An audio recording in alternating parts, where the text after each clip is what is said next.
King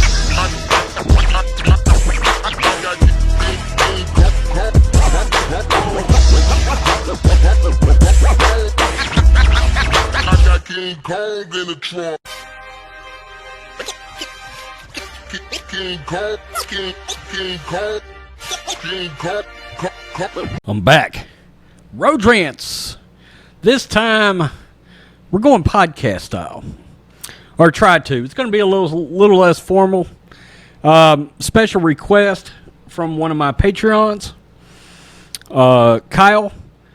He wanted me to rank the Friday the 13th films. Now, this has been something that's been on my radar anyway. As you guys know, Friday the 13th is my second favorite movie franchise next to Star Wars. Okay, or the Star Wars property, I guess. All right. Right now, Friday the 13th is in a legal battle, which theoretically was supposed to have been over this month, but enter 2020 and everything that entails. Pandemic, etc., etc., etc. Ugh. Okay, so, and we're not gonna get super formal with these videos. We're just gonna talk about the movie, and I'm going to release this one movie at a time. We'll talk about each movie. As you might gather, there are 12 Friday the 13th films. 12. And I may not pay a lot of attention to the camera in these kind of videos. And this would be number 12. I have said that if any franchise hangs around long enough, they have their version of Star Wars The Last Jedi. For my Star Wars fans on the channel, every franchise has got one.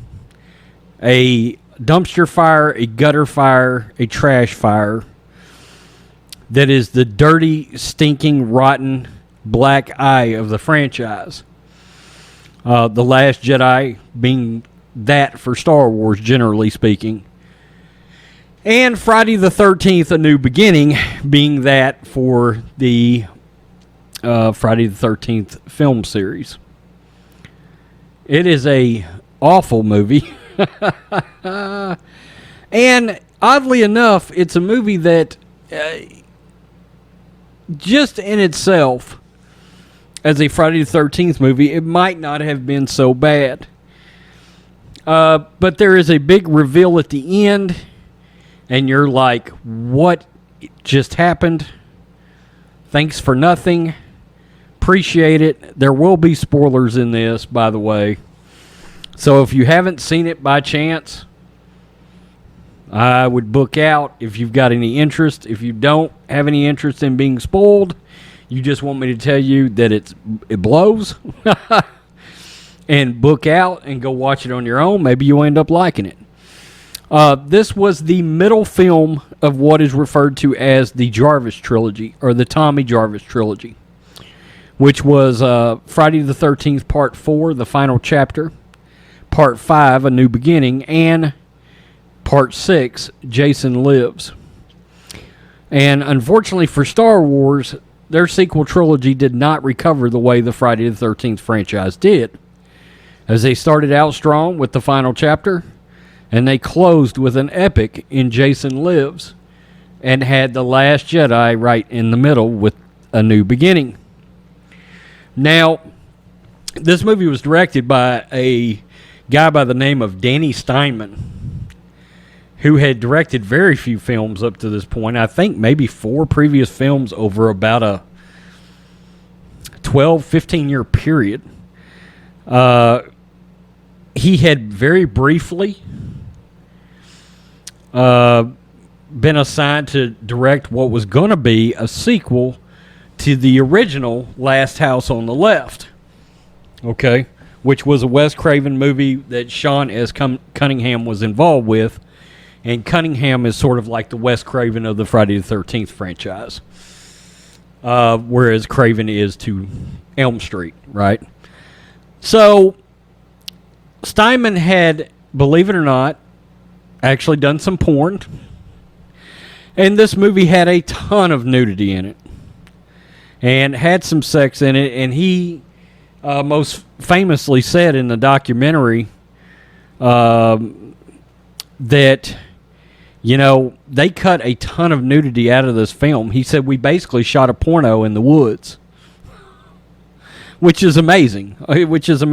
Okay. Look, it had some decent nudity in it. I'm not going to lie to you. An actor by the name of John Shepard, who is up on the screen at the top, played Tommy Jarvis.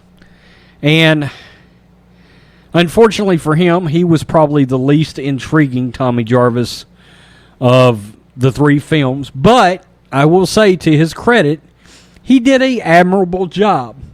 The faults of this movie were not John Shepard's.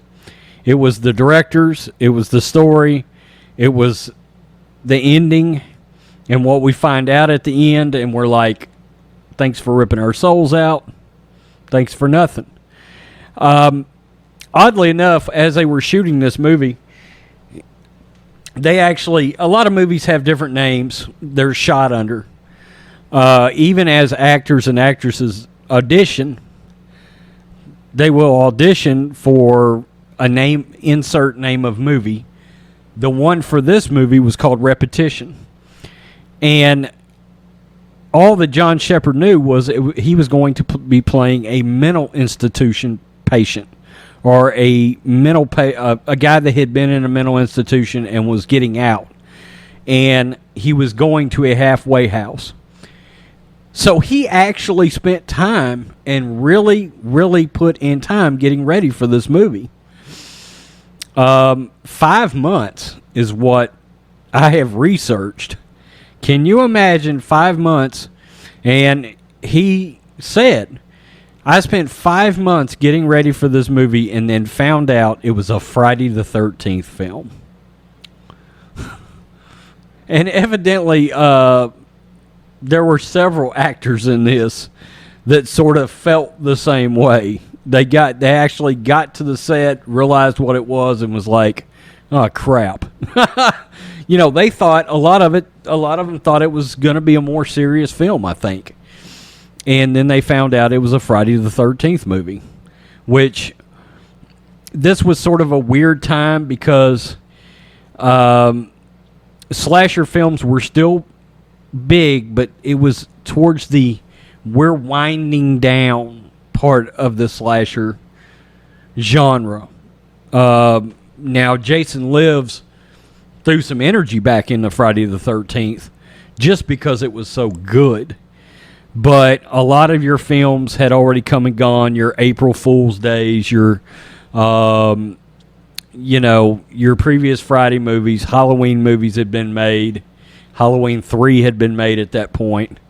And there had been some air that had come out of the slasher franchise. And mainly a lot to do with critics. Siskel and Ebert were notoriously hard on these movies. They said it glorified violence on women, and you know, the nudity was look, I think most of these actresses, I've seen a lot of, there's a good documentary out there on Friday the 13th called His Name is Jason. Very good documentary. And, so many of these actresses come back and they take part in this documentary. And they love this franchise. A lot of them, most of them love this franchise. And so this movie sort of proceeds like most Friday the 13th films. Tommy Jarvis goes to the halfway house. The one thing I'll touch on with these Friday movies and any of these horror movies that I do a review on, if there's somebody famous in the movie, which some of these Friday movies there were, I'll tell you who it was. The only one in this movie, really and truly, that could even be construed as halfway famous was Savar Ross, who was Dudley from Different Strokes, Gary Coleman's best friend. I mean, as soon as you see him in the movie, you're like, whoa, Dudley. But that had been prior to the movie, I believe, if I remember correctly. Different Strokes that I believe was either ending or had since ended.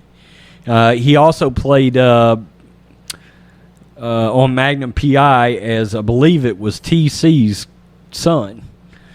Okay. And he's a kid that's in the halfway house, and there's a lot of people in the halfway house. And as you can imagine, in typical Friday the 13th fashion, they all start getting killed. What happens is you have one of the halfway house kids get murdered by another one of the people in the halfway house. Axe murdered, okay? And that sort of sets off a chain of events.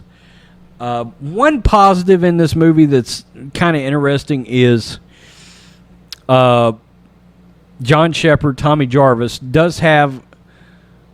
he has flashes of Jason, okay, which are interesting.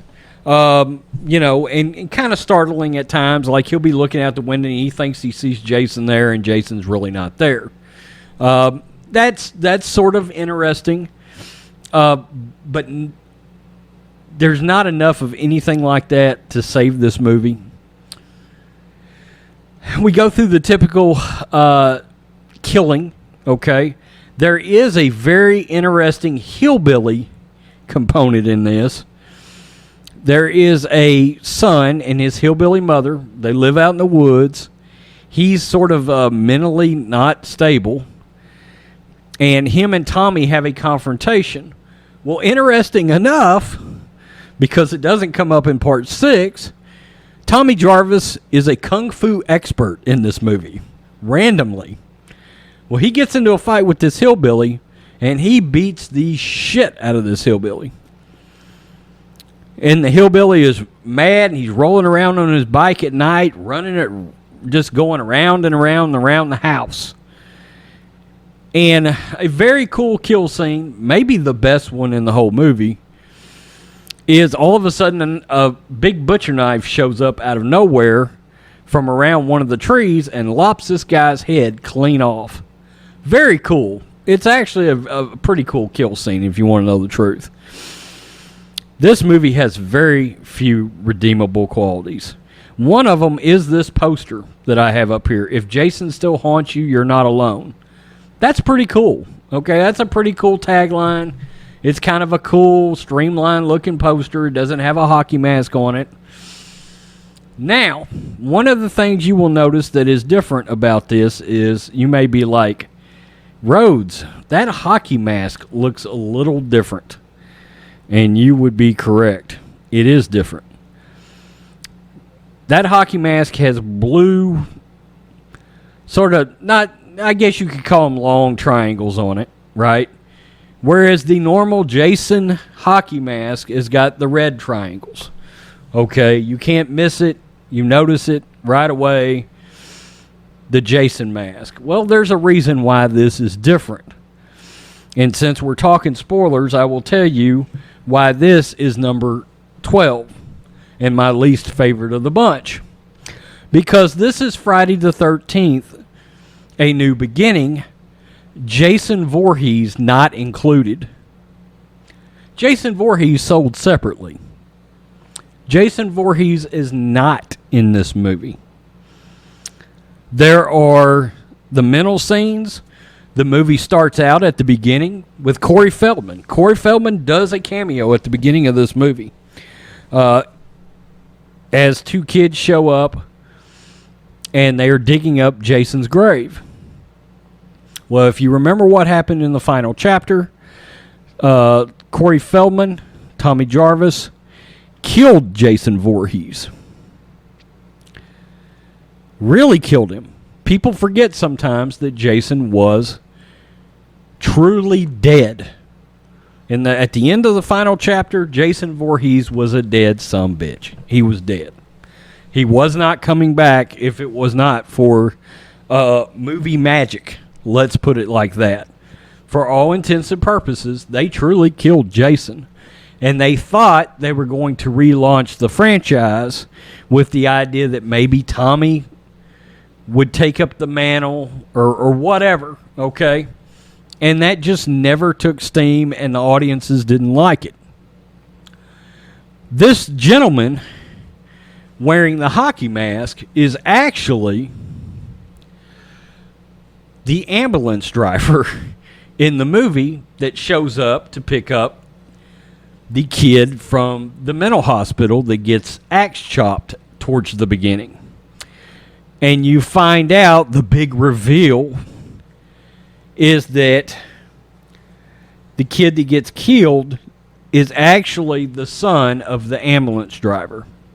So he gets mad. He decides he's going to kill everybody at the mental halfway house.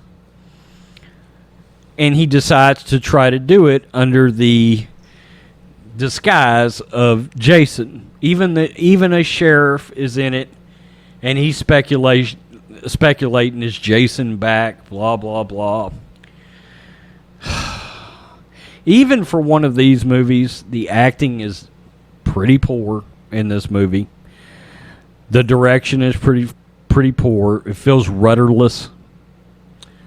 There's not any tremendous kills, if you want to know the truth.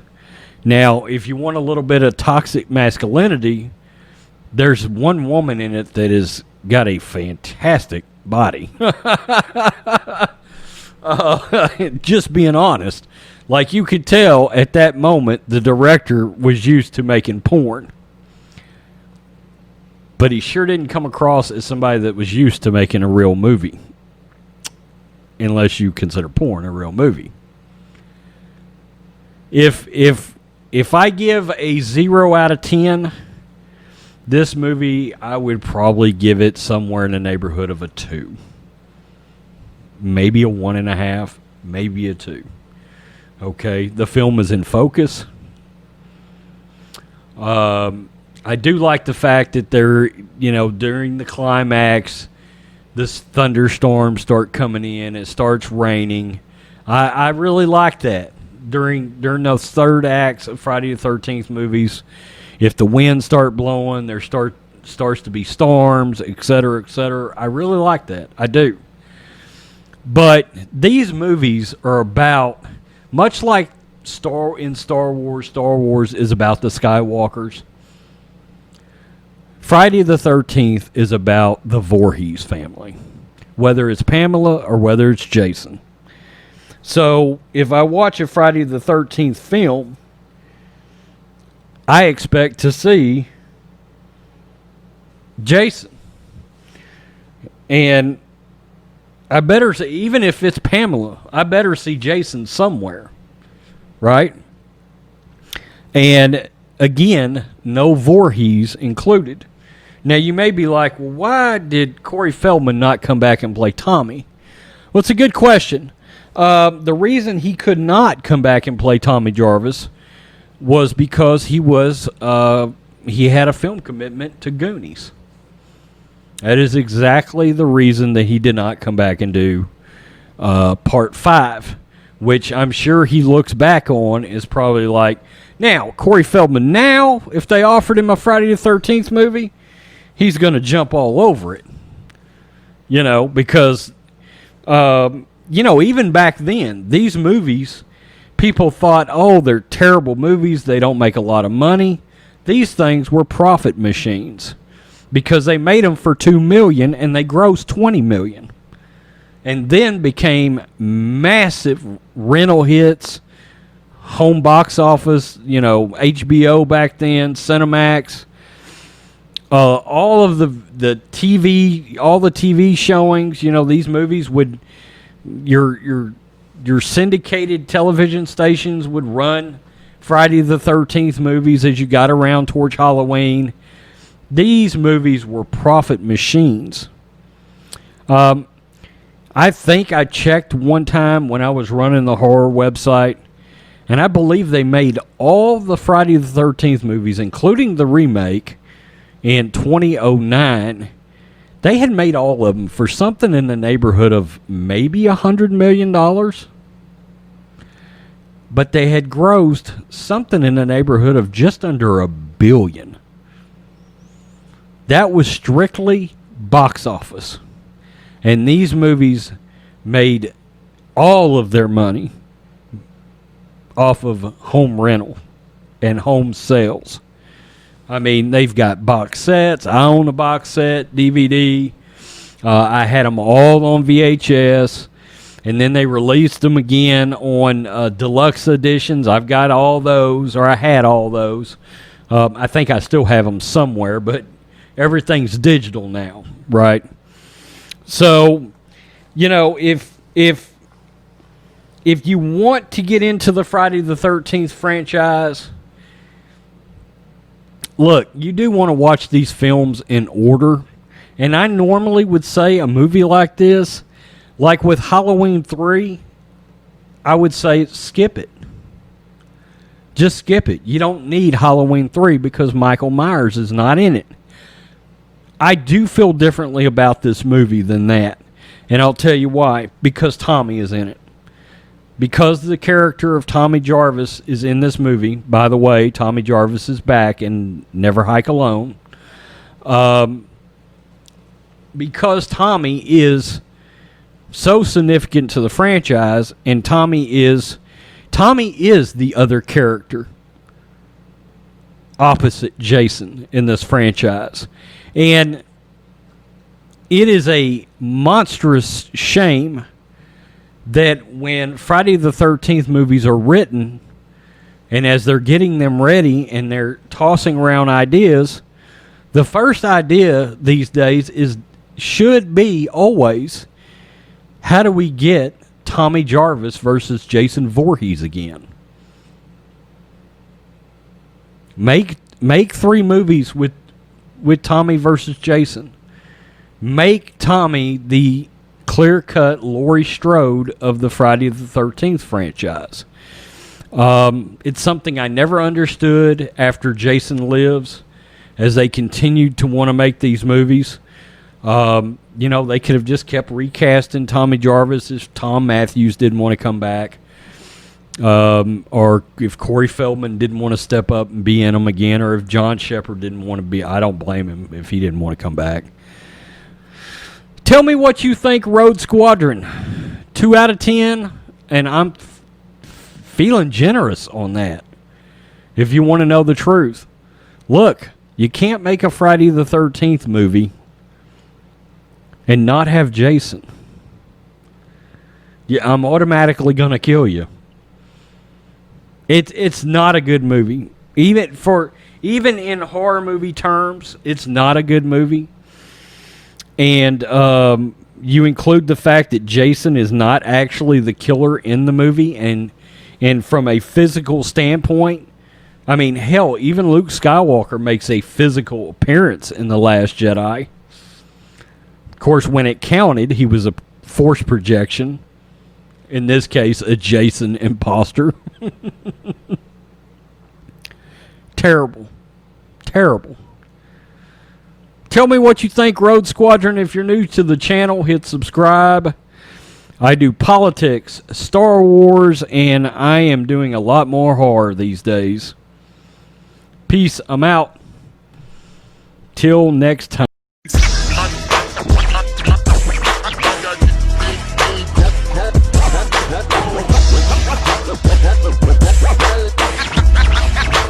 King Kong in the trunk. King Kong, King Kong, King Kong.